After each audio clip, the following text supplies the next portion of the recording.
வணக்கம் பகலே.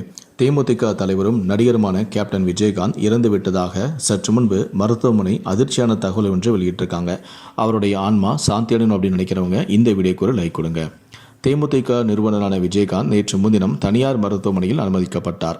வழக்கமான சிகிச்சைக்காக அனுமதிக்கப்பட்டும் உள்ளார் என்று ஓரிரு நாளுக்குள் வீடு திரும்புவார் என்றும் தேமுதிக சார்பிலும் அறிக்கை ஒன்று வெளியிடப்பட்டிருந்தது. இதையடுத்து விஜயகாந்துக்கு கொரோனா தொற்று உறுதி செய்யப்பட்டிருந்தது. மூச்சு விடுவதில் சிரமம் இருப்பதால் வெண்டிலேட்டர் சிகிச்சை அளிக்கப்பட்டது. விஜயகாந்தின் உடல்நிலையை மருத்துவர்கள் தொடர்ந்து கண்காணித்து வந்தனர். இந்நிலையில்தான் மூச்சு விடுவதில் சிரமம் ஏற்பட்டதால் வெண்டிலேட்டர் உதவியுடன் தீவிரமான சிகிச்சை பெற்று வந்த தேமுதிக தலைவரான விஜயகாந்த் இன்று காலமானார் என மருத்துவமனை சார்பிலும் அதிகாரப்பூர்வமான அறிக்கை ஒன்றை வெளியிட்டுள்ளனர். விஜயகாந்த் அனுமதிக்கப்பட்டுள்ள மியாட் மருத்துவமனையில் போலீஸ் பாதுகாப்பு அதிகரிக்கப்பட்டும் உள்ளது. துணை ஆணையரான தீபக் தலைமையில் 50க்கும் மேற்பட்ட போலீசார் தற்போது பாதுகாப்பு பணியிலும் ஈடுபட்டு வருகிறார்கள். சென்னை சாலிகிராமத்தில் உள்ள விஜயகாந்தின் இல்லத்தில் போலீசார் குவிக்கப்பட்டும் உள்ளனர்.